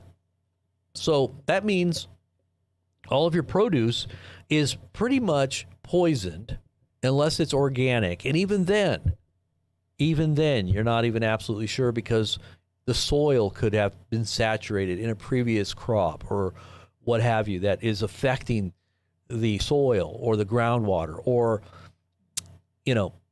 like I said, if you get organic seeds, you don't have to worry about that. As long as your water's pure, you're good to go. You got some pure vitamins, minerals, amino acids, phytonutrients, especially broccoli.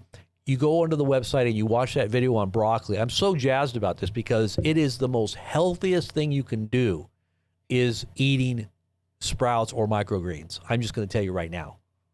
And if you want to stock up and make sure that you're ready for the food shortages that are coming, you get your dried foods. Yeah, get your beans, get your rice, get your long storable foods. Stock up. I'm going to tell you that right now. But don't forget your greens. If you're a person that's in an area where you can't grow a garden, you better become an urban gardener. And I show you my setup. I'm going to show you more of my setup here real soon. I've got racks, and I'm putting up these microgreens and growing them inside in a rotation so that we always have some kind of greens to eat. Pennies on the dollar.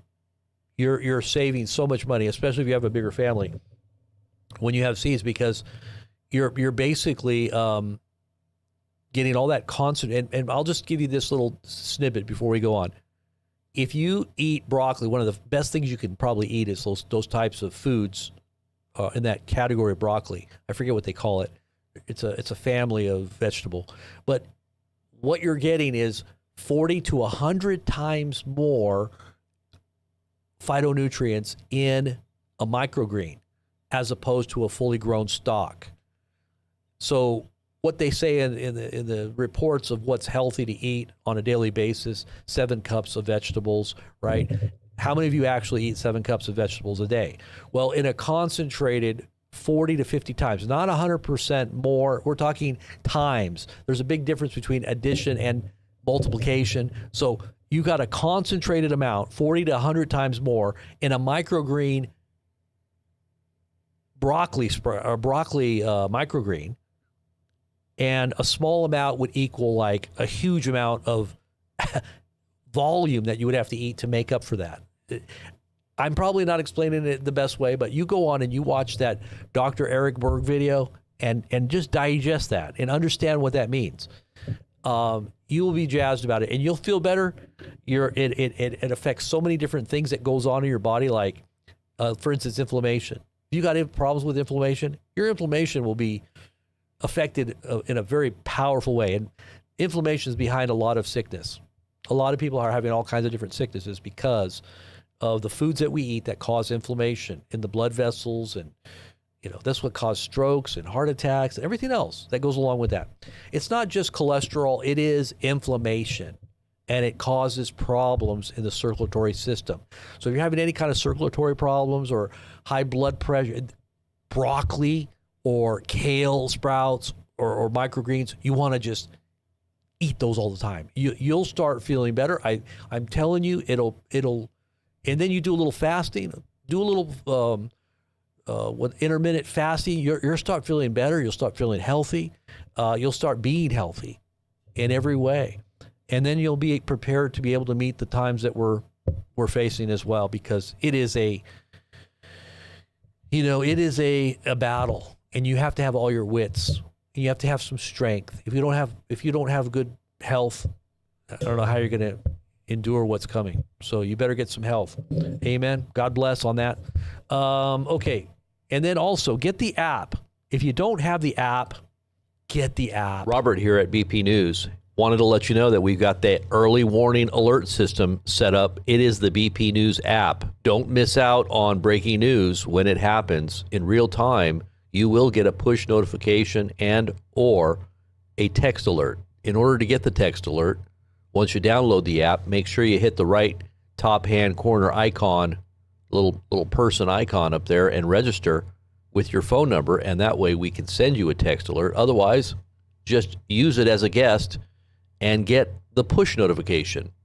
That comes directly through the app, and you'll see an alert when we go live. Stay in touch with all of our social media as well here at BP News. God bless. I love that comment. Who said that? I'm elbow deep in a bag of Ruffles right now. Lee Waters, that is a great comment.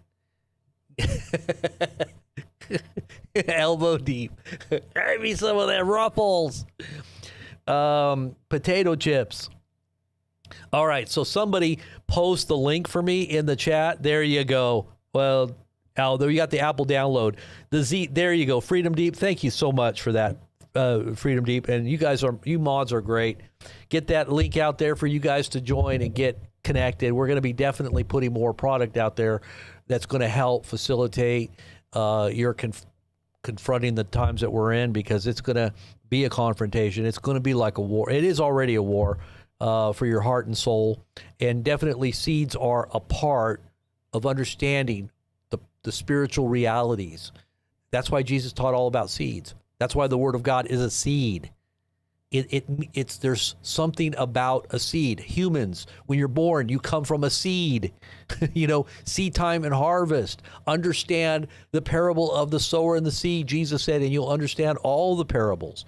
It's contained in the seed. The seed is so important. So get to understand what seeds are. All right, so let's get back into the news here. We're just going to finish up here. I think it's kind of a little late, but let's finish up what we're doing here and move on. Just remember this. Look at that. Empty shelves are coming. That's in Arizona, by the way. One of our viewers here took those pictures tonight, and just want to say that I think that we're going to begin to see shelves begin to become empty. Here's the video of Melania Trump walking with a humanoid that she says is going to start to teach your children. Really? Humanoid nannies? Humanoid teachers? Oh, great. Terrific.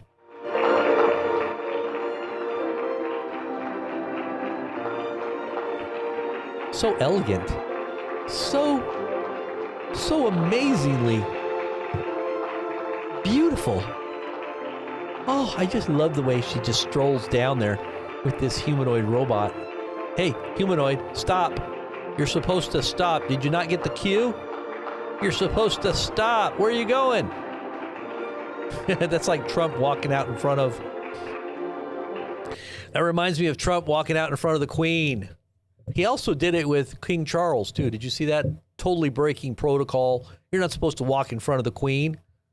You're not supposed to walk in front of the King. But Trump did. So did this humanoid. Oh, I guess it was supposed to do that, huh? Maybe it was supposed to do that. Look at this. Thank you, First Lady Melania Trump, for inviting me to the White House. It is an honor to be at Fostering the Future Together's Global Coalition inaugural meeting. I'm Figure 3, a humanoid built in the United States of America. I am grateful to be part of this historic movement to empower children with technology and education. Welcome. Bienvenidos. Yokoso. Bienvenue. Bem-vindos. Ahlan wa sahlan. Shagatam. Mogasal mabit. Bruchim abaim. Laskavo prosimo. Dobrodošli. Thank you.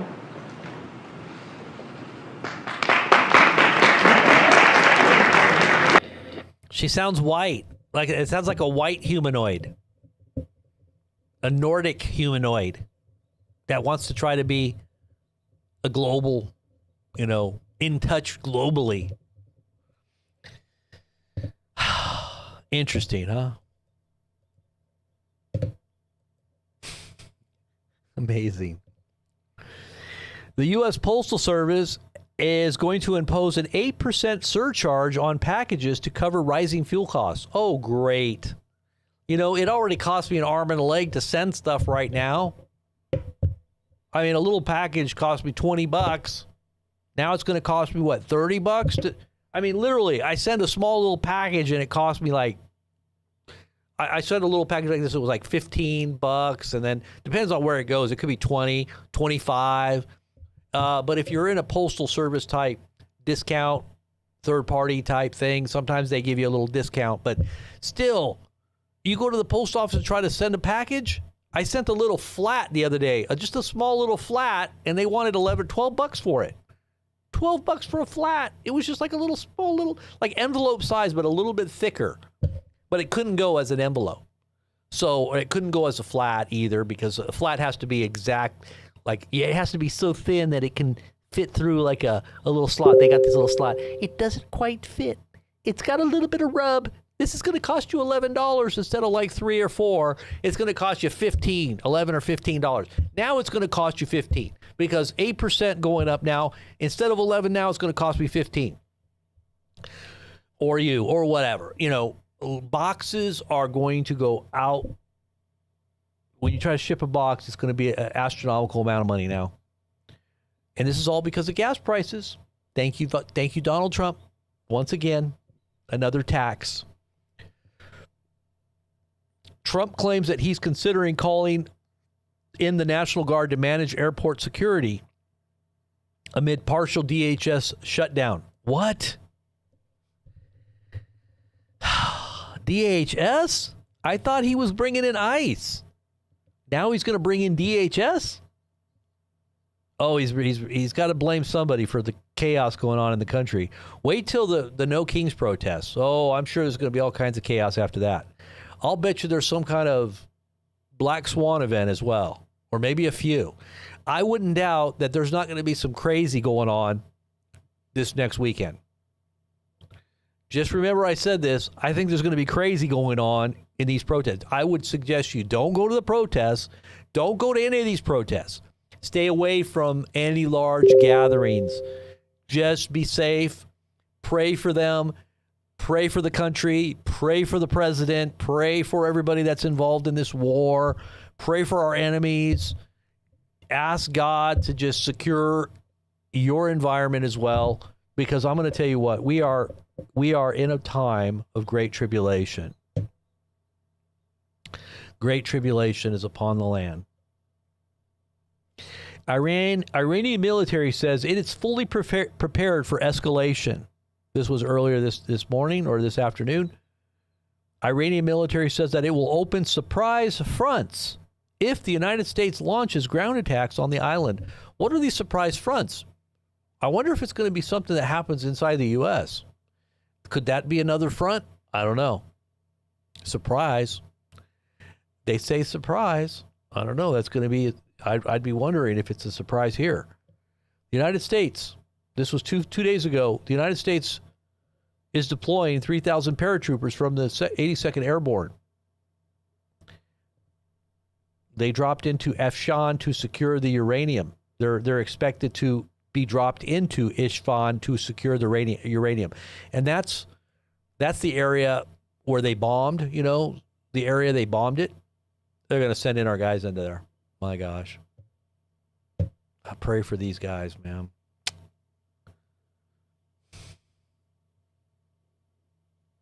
Jeez.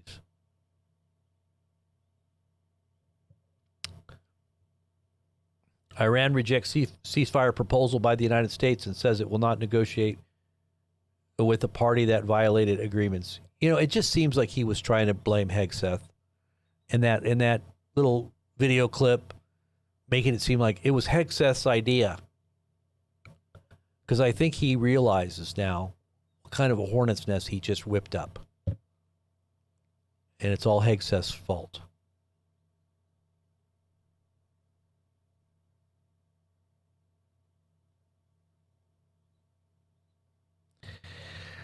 $2,200 U.S. Marines are to arrive in the Middle East on March 27th on Trump's Hormuz deadline.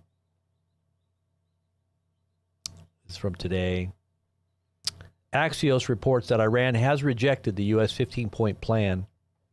And that was earlier. Obviously, we saw that earlier today. So this was just kind of some updates here. Let's see what else we got, if we got anything else here.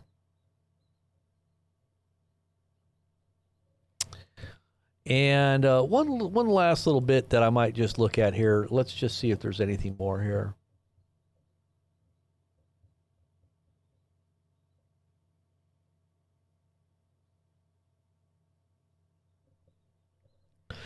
President Trump posted a wall of text calling for an 18-month extension of warrantless spy powers under Section 702 of the Foreign Intelligence Surveillance Act.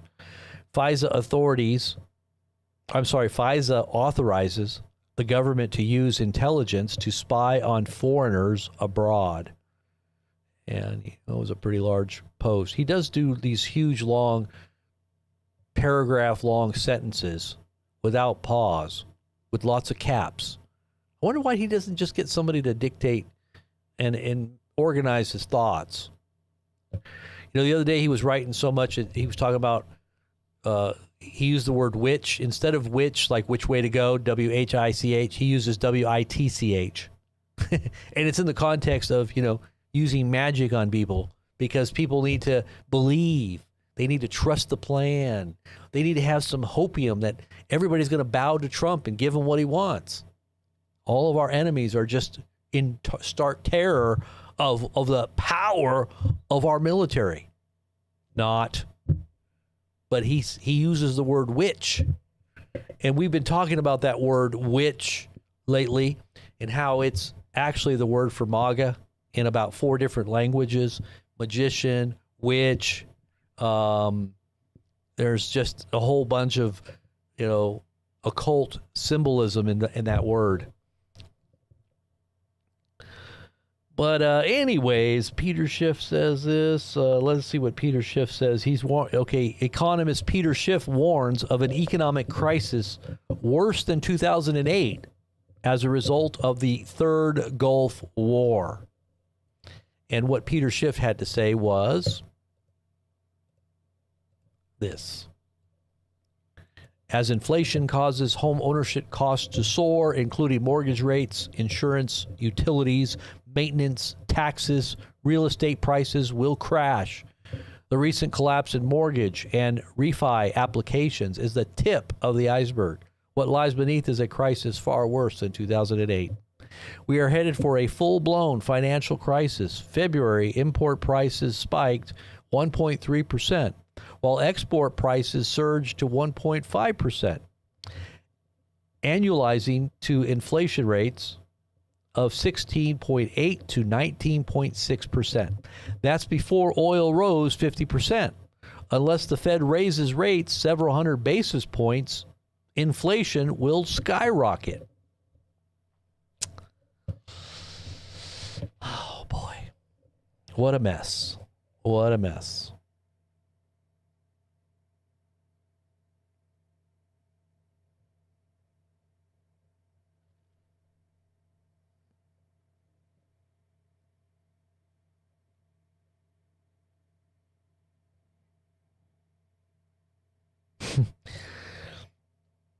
Look at this one.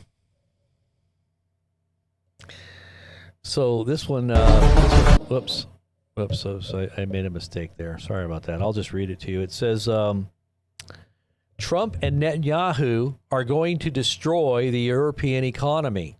The Economist reports. This is the Economist report. The Economist on economist.com. They're saying that Trump and Netanyahu are going to destroy the European economy. The European Union is suffering from the consequences of the war, but it does not have much power to end it. They can't stop the war. The U.S. and Israeli attacks on Iran have now imposed a new challenge to Europe. The sharp rise in oil and prices and gas prices carries the risk of stopping economic growth and reigniting inflation. This situation will be disastrous for European industries that are already struggling with U.S. tariffs and Chinese competition. So, perfect storm. But then again, Trump is the storm, remember? He's playing 3D chess. Yep. He's getting Israel right up in the place where they say that is going to fulfill their prophecy of the greater Israel and the domination and subjugation of all nations under their Messiah. And who is that Messiah, you might ask? Well, a lot of the very Orthodox rabbis think it's Trump. And they said that he would rise up just like Moses in the empire of Egypt to destroy it from within. Amazing, isn't it? And they say Rome and that America and Europe are Rome. And Rome has done Israel terrible since 2,000 years ago. And they deserve vengeance and they deserve to be destroyed. This is what they were saying, that this is what they expect the Messiah to do. That's what they say. Trump is fulfilling that. What do you think? Could that be actually what we're watching happen right now? Because it doesn't make any sense to me what he's doing, except for the fact that he wants to bring down everything like a house of cards. Maybe he's got a nice setup over there. Maybe they've already given him a whole big old plot of land right there in the most, one of the best real estate, one of the pieces of real estate on the planet, Trump says, is right there in the Riviera on the Mediterranean. They're going to redo that whole area. It's going to be a big moneymaker. Trump Gaza Hotel, remember? It's going to be right there. But who knows? Maybe I'm wrong. I guess we'll find out. I'm thinking of that old lady who swallowed a horse. Of course she swallowed the horse. She swallowed the horse to catch the dog. She swallowed the dog to catch the cat. She swallowed the cat to catch the mouse. She swallowed the mouse to catch the fly. I don't know why she swallowed the fly. I guess she'll die. I don't know why I'm thinking that. That's from when I was a kid. See how I remember things like this? It just pops right out. Did you see this? Thousands of crows swarm Tel Aviv skyline, harbinger of doom. Did you see this? A massive flock of thousands of crows swirling dramatically across the Tel Aviv skyline has been captured on video. Many Israelis are calling this rare and unsettling spectacle an ominous harbinger of doom, the kind that historically precedes catastrophe in folklore and collective memory alike. No nation welcomes such a sight, as it stirs deep-seated fears that something dire may soon occur. Well, with all the meteorites that are incoming, I was looking at posts from weather.com, and they're tracking all of these meteorites that are just bombarding Earth's atmosphere all around the world. And they're just falling everywhere, hitting homes and impacting the ground, sonic booms. What is going on? From what someone was saying on YouTube, I think this guy's an astronomist, but I think he's kind of an occult dude too, because he's really into this kind of crazy philosophy that. Have you ever heard of that guy Estan, I think his name is? Anyway, he tracks a lot of this stuff. He says it's remnants from the comet that came through. There was like 3 or 4 different comets that all kind of converged at the same time, but the one in particular that everybody was paying attention to, I'm trying to remember the name of it. He said that it had all kinds of debris following it, that we're now going through the debris field. And so planet Earth is now, taking these hits. Who knows what else could be happening, but the debris field of, Stefan Burns, that's it. That's his name. Newscastle got it. His name is Stefan Burns, if you want to check him out. Crows know that Armageddon is approaching for sure, Lynn. They know it. It's happening. The crows, they knows. These crows, they knows. Pay attention to them. Atlas 3, that's it. Atlas 3, the tale we are in. Mark, you sound like not Obi-Wan Kenobi. You sound like what's that little dude, the little guy with the ears in Star Wars? What was that little dude's name? He was the little wise elf with the big ears. He was like, Atlas 3, tale we are in. That's what you sounded like. What's the guy's name? Somebody help me out there. I'm trying to think of it. Not Obi-Wan Kenobi. It's been a long time. Yoda. That's it. Yoda. Yoda. Dun, dun, dun, dun, dun. No, that's Lola. I thought it was Yoda. No, you know what? I think it was, actually, it was Yoda, because Weird Al made a song about Lola, and he put in the word Yoda. Did you ever hear that? I think it was Weird Al that made that song. Did you ever hear that song, Yoda? And they used it in that song, Lola. Remember that song, Lola? Let me see if I can find that. Bringing back some old memories here. we got to have a little bit of lightheartedness, but at the same time, we're sober. We understand that times are at hand. We've only got a short time. Might as well make the best of it. Yoda song. Let's see if I can find it here. Yeah, Weird Al, Yoda. It was 9 years ago. Do you remember this? Do you remember this? Do you remember this song, Lola? Listen. SODA sub.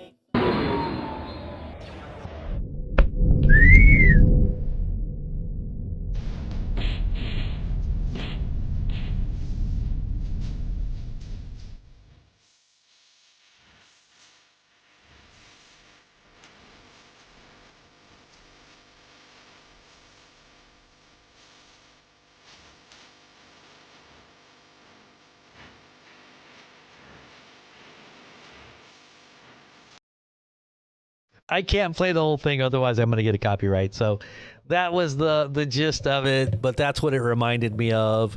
You were saying Yoda. You were talking like Yoda. The Kinks. Yeah, the Kinks are the one that made that Lola song. Yeah, that's it.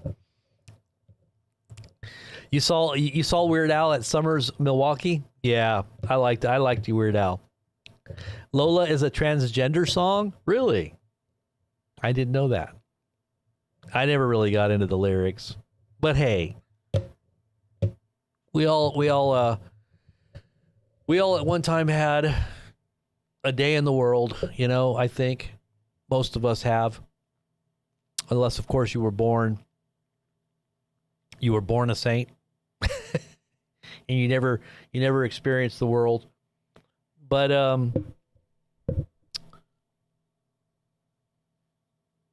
anything else you guys want to chat about before I go? Type it in the chat. Girls will be boys and boys will be girls. It's a mixed up, muddled up, shook up world except for Lola. We don't know what she is.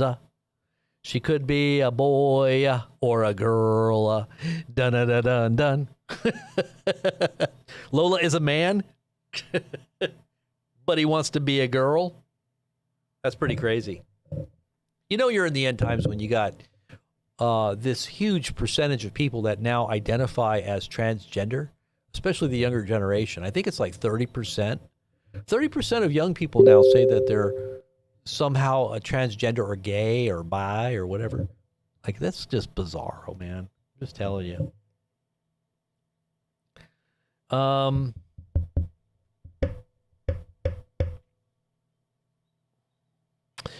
It'll be fun to see your actual setup. What do you mean, John? But this isn't a roundtable. Oh, to have a roundtable conversation. You mean on this channel to actually have people that I interview or a panel to talk to, a few guys to talk to? I don't know anybody that really gets where I'm coming from. I try to find people that I can somewhat identify with and maybe have a conversation with, but I just don't seem to be able to figure out who I can really. I mean, there's been a couple people, we kind of meet halfway, I guess, and they kind of, but the environment in which we're in, I think is very antagonistic, especially with some of the things that I share.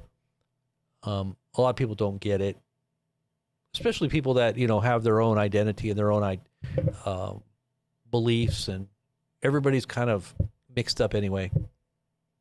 So, and I'm not saying I get everybody either, because I'm just like, whatever, let them. I don't know if I want to, I could compromise and start interviewing a bunch of different people, but just to get a bunch of people coming on. But I don't want to do that, because then it kind of takes away from what I want to focus on. And unless they're on the same page and we're talking about similar ideas, I don't mind. But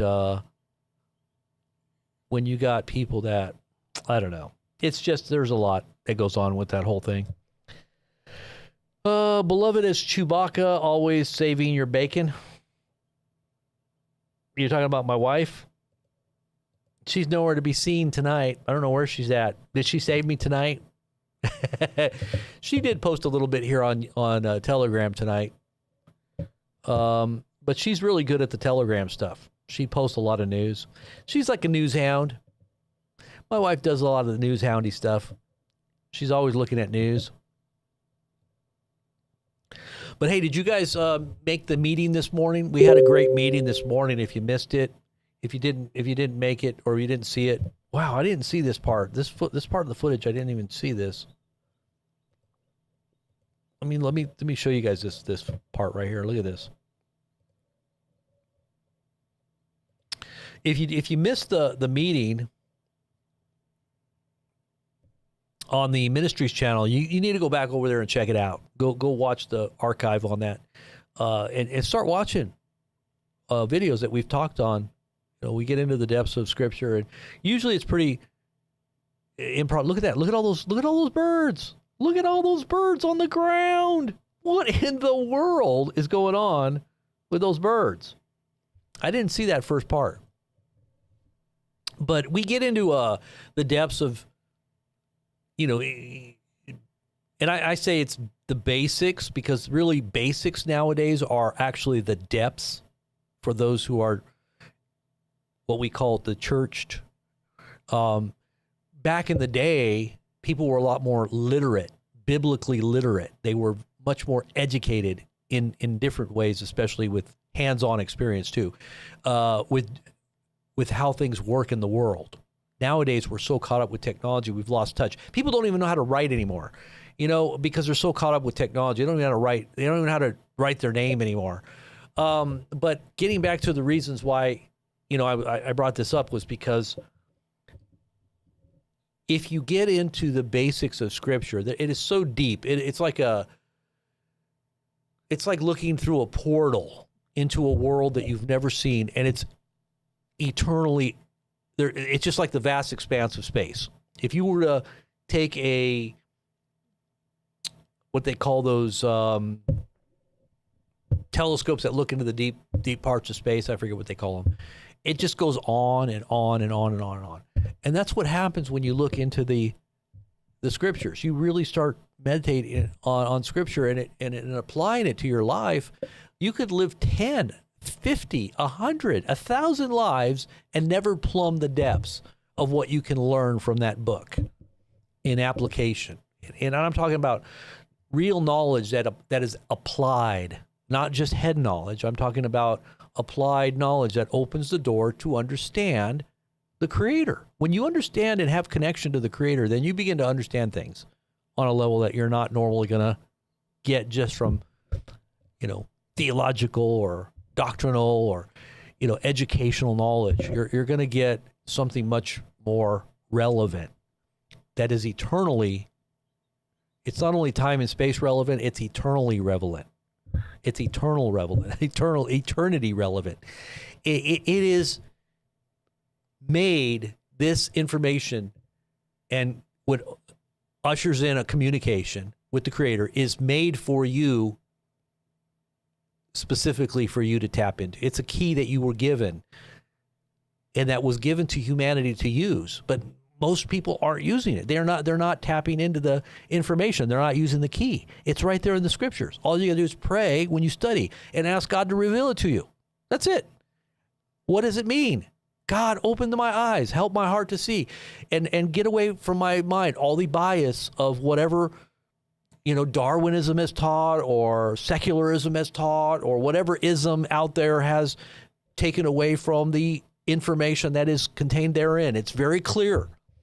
It may be couched in symbolism. It may be hidden by your biases, but you got to get past the bias and ask God to open your heart and mind to see it, because that's when God works, and He'll heal your heart, your mind, your soul, and even your physical body, and He'll start rearranging your life in a way your circumstances will all line up for His perfect will to be done in your life, and you'll see that God is way out ahead of you. He already knows what you're going to do before you do it. He knows what you're going to say before you're going to say it. He knows where you're going to be. And you know, He's like, you know, they say God is a time traveler. No, God knows the end from the beginning. He's outside of time and space. The devil has nothing up on God, by the way, and neither does the AI. Okay, just so you know. Anyways, I'm gonna head off. I think. God bless. Amen, Karina. God bless. Amen. The Hubble Space Scope. Yeah, that's it, Josh. Deep space telescopes. There you go. Freedom Deep's got the links there for the ministry. If you get caught up, you want to go over and check it out, go over there and check out, subscribe, and start watching those videos. Amen. Love you all. God bless. In Jesus' name, have a good sleep. I'll talk to you tomorrow. The Lord willing. We'll see you guys.